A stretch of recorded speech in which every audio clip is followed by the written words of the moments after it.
Welcome to Mommy Heal Thyself. We feature guests who provide you with the tools, resources, and strategies you need to say no to a life of pain and suffering from all forms of preventable disease, toxic drugs, and unnecessary surgeries. We hope to inspire you to boldly reclaim your ability to heal and to serve the ones you love.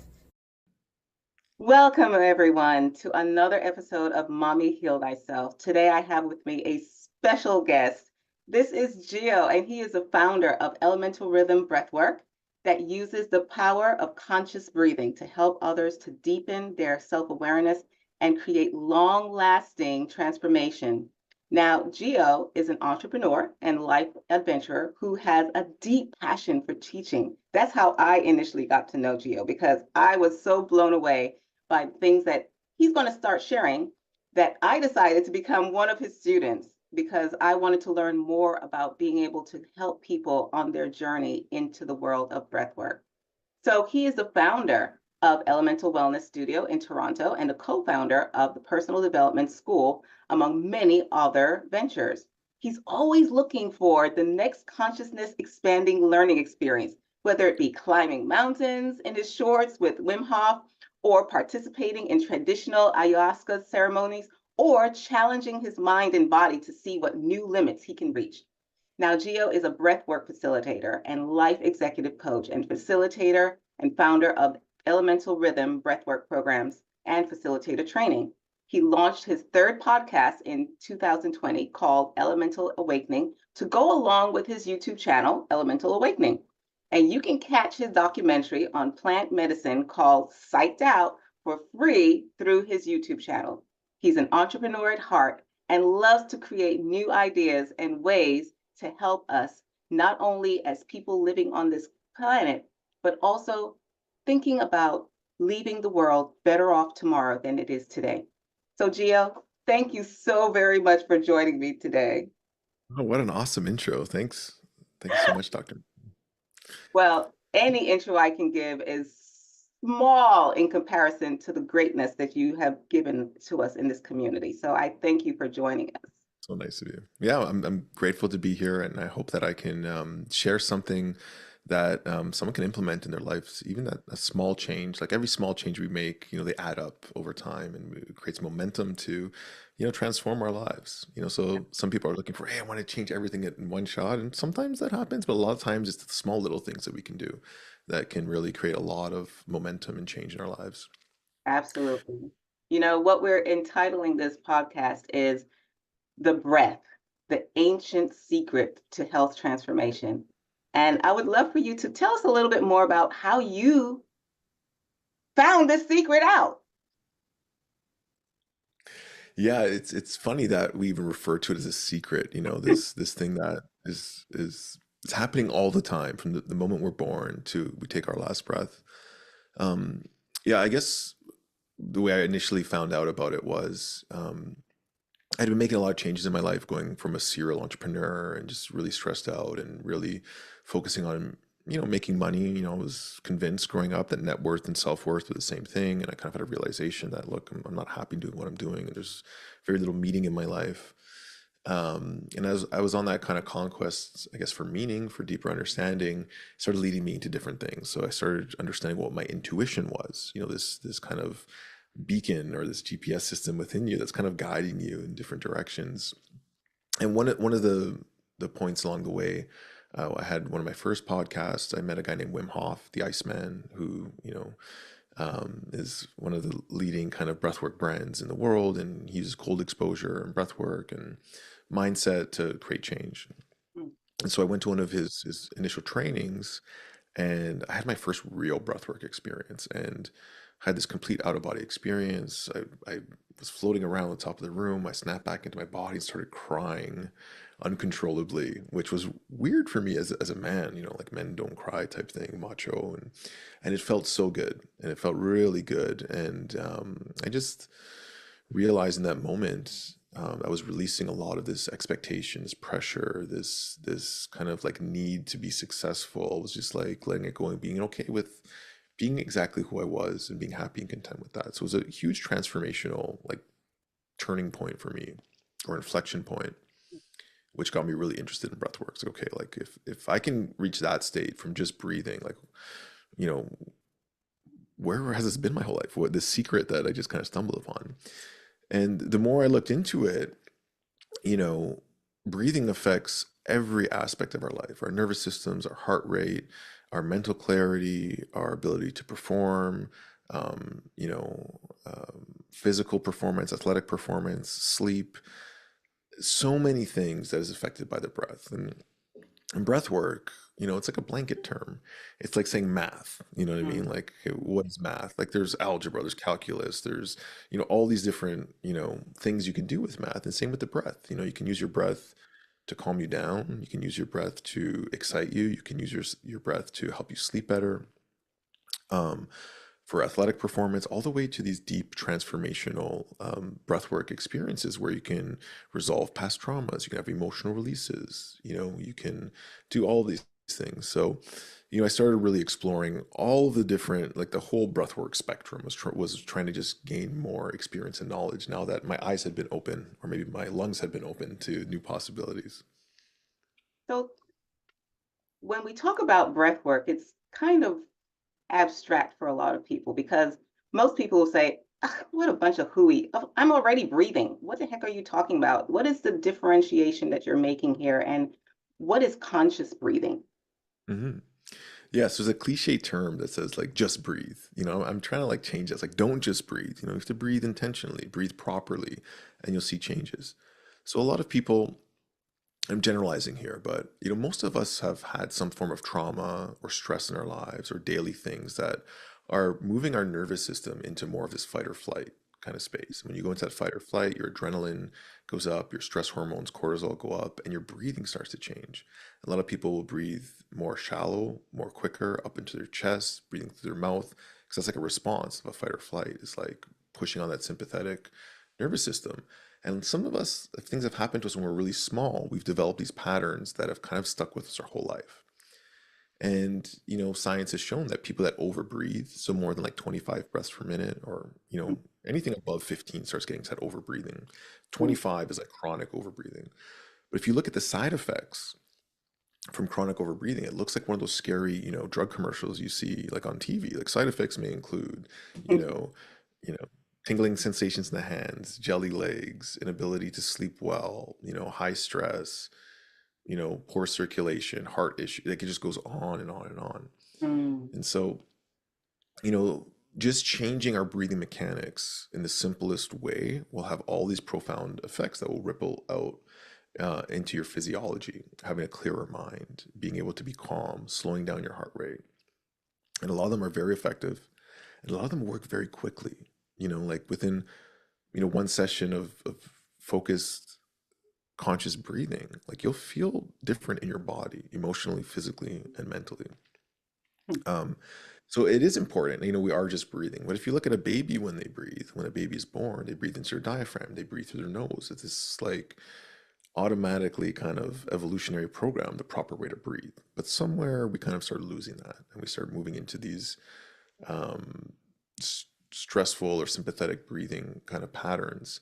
Mm. And nowadays it's very hard not to. Like there's a million stimuli in our lives between social media, between work, between what's going on in the world, things that keep us up at night, that create fear within our bodies.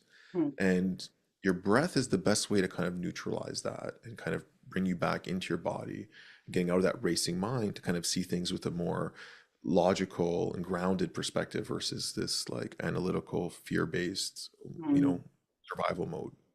Yeah. So the few tips that we want to start with is even just checking in a few times a day, like how am I breathing? Yeah. Are you breathing quickly? Are you breathing erratically? Or are you breathing slowly? Are you breathing through your nose? Are your shoulders tensed up all the time? Are you holding tension in your jaw? So just taking a few breaths into your nose, we can do a couple right now. So if you're listening along, Yeah, because let's just take I would like five to be breaths. able to distinguish exactly what's a good breathing pattern that we can simply start with. Yeah, so let's do it together. So what we're going to do is you're going to sit up straight. Mhm. And why it's important to have good posture is because it allows yourself to open up the lungs and create some space in your diaphragm so that we're not putting extra pressure on our heart. When you're hunched over and you're tensed up and you don't have enough room for breathe, you're putting more pressure into your chest.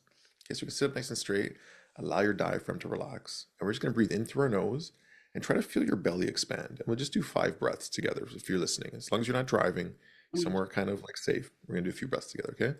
So breathe into your nose, pause for a second or two, and then slowly exhale, maybe 3 or 4 seconds, 3 or 4 counts. And just breathe through your nose again. So slow, deep breath in, a little pause at the top, and a slow exhale. And as you exhale, you can relax your shoulders, any tension you feel in your body. Do 3 more breaths like that in through your nose. Exhaling through your nose. A little bit longer exhale than inhale. Slight pause at the top is nice. Can we do one more?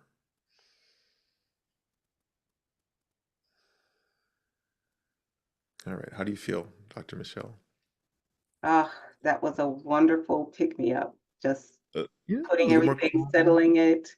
And, so I noticed three things when you were leading us in that guiding, in that breathing exercise. The first thing I noticed is that you kept on emphasizing that we should breathe in and out through our nose.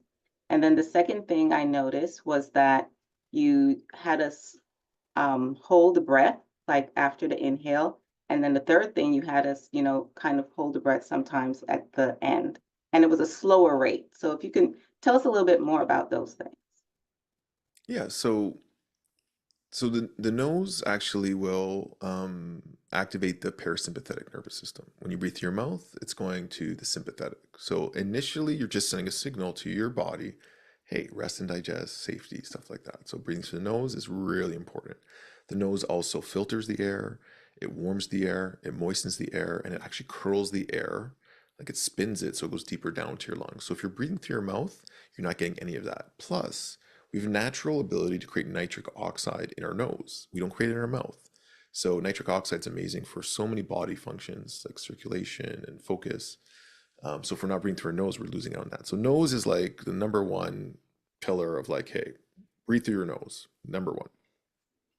Same thing, the diaphragm. When we breathe into our diaphragm, it allows the air to go deeper into the lungs, Mhm. also activates more of the parasympathetic nervous system, Mm. and there's way more blood at the lower parts of the lungs, and you get more of that oxygen, carbon dioxide exchange more efficiently. Okay, so that's number one, is like the mechanics of nose and diaphragmatic breathing in the simplest form. Inhale, when we inhale, it increases heart rate. When we exhale, it decreases heart rate. So adding that little pause and slowing down our exhale does a few things, but mainly it's just slowing things down. Exhale is going to slow it down, relax. And Mhm. also the pauses and extend the exhale allows us to build up a little more CO2 in the body. Okay, so every time you inhale, your oxygen level goes up to 99%. But what's the most important part of breathing that is kind of overlooked is carbon dioxide. Carbon Mm. dioxide is not a waste gas. Carbon dioxide actually is what helps deliver the oxygen from your hemoglobin, your red blood cells, to your tissues, to your brain, to your muscles. So if we can't build up that CO2 because we're breathing too quickly, that means we're always blowing it out. So it doesn't give our body enough time to build that up. So when we slow down the breathing, slow down the exhale, have a little pause, gives us a little bit more time to build up that CO2, and we're going to be able to operate our this amazing machinery that we have a lot more efficiently.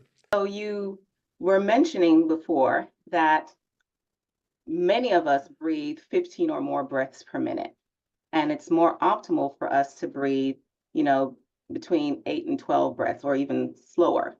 Why is that? Yes, there's a lot of reasons.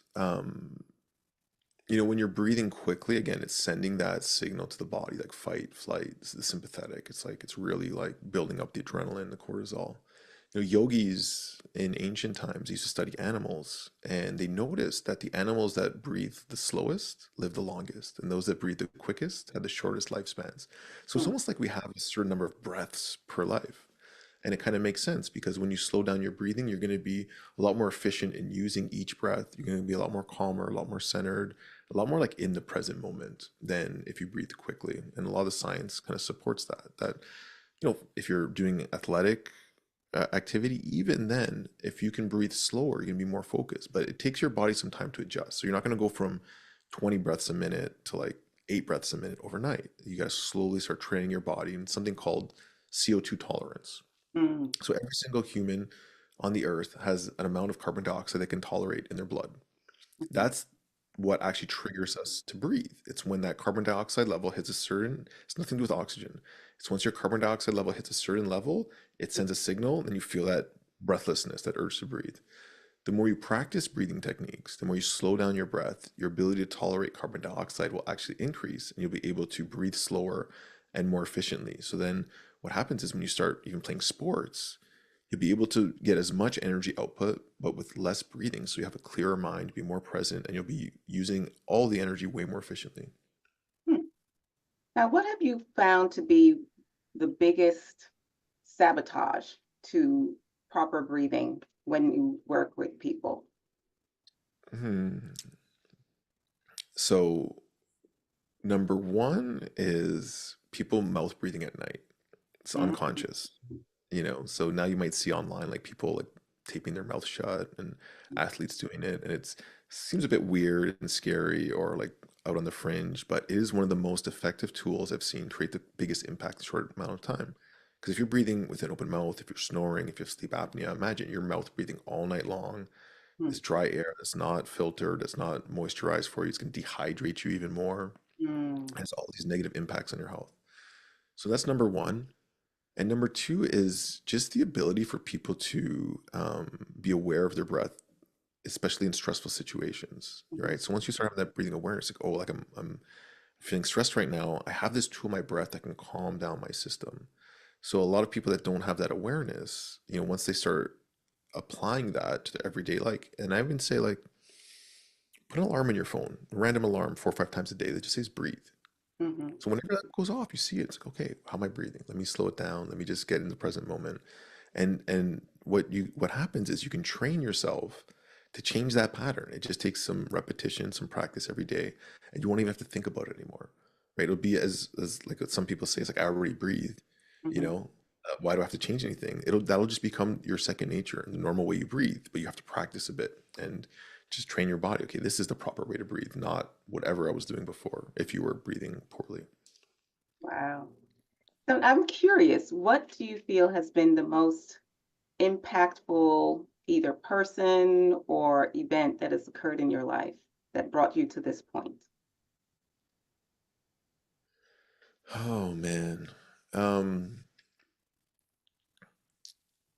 you know, it was for me, it was that realization, like years ago, like I said, I was as a serial entrepreneur, and I always come back to this point. It's like, when did things really change? Mhm, And it was this self-awareness point. I had this vision. I was sitting at the side of my bed. It was the kind of first time like I felt like something bigger was speaking to me. I didn't know if it was my imagination or what, but I had this moment of realizing, okay, like you figured out how to live a pretty comfortable life and you're making a little bit of money and you know, but in that moment I looked at my hands and I saw these old wrinkly hands like my grandfather's hands.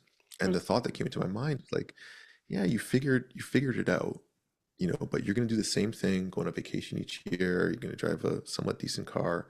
And one day you're going to wake up an old man and you look back at your life and you're going to be like, who cares? Like, what was the point? What did you do that mattered? What did you do that had impact? Like, what are you leaving behind? Like, how are you really making the world a better place? And I had no answer. And I was able to recognize what unfulfillment felt like for the first time. I think that's what I was distracting myself all those years, overworking, trying to mm, like do all these businesses. It was like I was just unfulfilled. And I thought money and success was going to fill that void. So that led me on this quest of inner exploration. And some of my mentors along the way was Wim Hof was an amazing teacher of mine. Ayahuasca and plant medicine, if that's like a person or mentor, I would say so. mhm, you know and I would say also like my wife and kids, like the interactions with them and seeing myself change and being inspired to make the world a better place, not just for myself, but you know what's it going to be like when my kids are older, right? Like, how do I do what I can, knowing that, I can't change the world, what's going on out there. Like, I can't stop what's going on, but if I can impact in my sphere of influence in mhm, any way that I can, I'm going to do it because that's all that I can do. Work on myself, share, hopefully inspire others to kind of, want to make changes in their lives. And hopefully that, supports the ripple effect of change that's happening throughout the world right now. What would you suggest to a mom who's busy, overwhelmed with life, overwhelmed with taking care of so many people, and we're saying, oh God, another thing. What would be your suggestion to her to get started in this? Yeah. So, like if you were a little bit more calmer throughout your day, if you had a little more energy throughout your day, if you slept a little bit better at night, how much of a better mom could you be? Right? Mhm. So now if it took you 10 minutes a day, it's going to make you feel better. You're going to be calmer, and you might even sleep better, and you're going to have a little more energy. Is that worth it? Like, would you take a pill that would do that for you? You know, how about something free that's going to just take you 10 minutes a day of just conscious breathing that you can use anywhere at any time once you learn how to do it? Would it be worth it? Right? So a lot of time we think we don't have time for things, and we probably don't in our minds. But if doing a practice is going to create more time and space and allow you to feel better, it's in my opinion worth it. And what I would ask you is like, what's the cost of not doing it? Continuing to feel the way you feel, like what is that costing you? And sometimes when you frame it like that, it's like, okay, I'll give it a try. And So to help you ladies on that journey, Gio is giving you a special gift. So Gio, can you tell us a little bit more about this phenomenal gift that you're giving to our moms? yeah, so there's a completely free mini course on our website. It's going to talk a little bit about some breathing mechanics. It's going to give you a few exercises to do. And there's a full breathwork experience that will take you through a 30-minute journey at the end of the mini course. And, make sure you block off 30 minutes for you because you deserve it. And it might bring up some emotions. It might help you to release some stress. And it's a very profound experience. So go through it at your own pace. But these things that you learn, you take with you for life. And this one's completely free. It's a 5-module mini course for you guys to explore.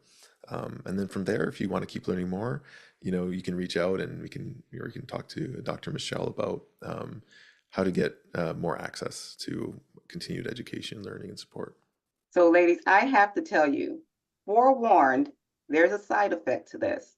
I went through that 5 module course and I just fell in love with Geo and I fell in love with breath work. And I just wanted to not only learn more for myself, I wanted to learn more to be able to teach and share with other people. And I want you to consider as you go through this, how can this actually even help the ones in my that I love, the ones that are around me? So I'm just letting you be forewarned. I think you're going to be blown away when you take Chu up on his offer with this free gift. And if you choose to move further, you know, I would excitedly encourage you to do so because the world needs a lot more of us breathing consciously. So, Gio, as we wrap up today, what is the one thing that you would like to share with our audience that you think will help them? Yeah, is ultimately is to believe in yourself, and that no matter where you are right now, that you have a conscious choice to make changes in your life that can change the direction at any moment. Whatever it is, whatever challenges you're facing right now, one thing I've learned, no matter how high that mountain looks or how low, it's always up. I always have that choice in how I want to respond. And there's always something that you can do to improve a little bit better. And every step you take in that direction is going to open up new opportunities, possibilities, and things that you couldn't previously see. So, if this resonates with you, try it. Follow your curiosity, follow your intuition. There's stuff out there just waiting for you to explore and to find that's going to really help you on your personal journey, whether it's health, wealth, relationships. Like there's things out there, but you got to believe in yourself, trust in your intuition. And mom's intuition are usually pretty bang on. So yeah, just follow that and it'll lead you in some beautiful, beautiful directions. Well, ladies, I encourage you to embark upon that journey, one breath at a time. Until next time, peace and blessings. Thank you so much, everyone, for listening. So great to share with you. And thank you so much, Dr. Michelle, for having me. Awesome. Yay. Bye, everyone. Thank you for tuning in for this episode of Mommy Heal Thyself. If you like what we're doing here, please share, subscribe, like us, and leave a comment. Your feedback is very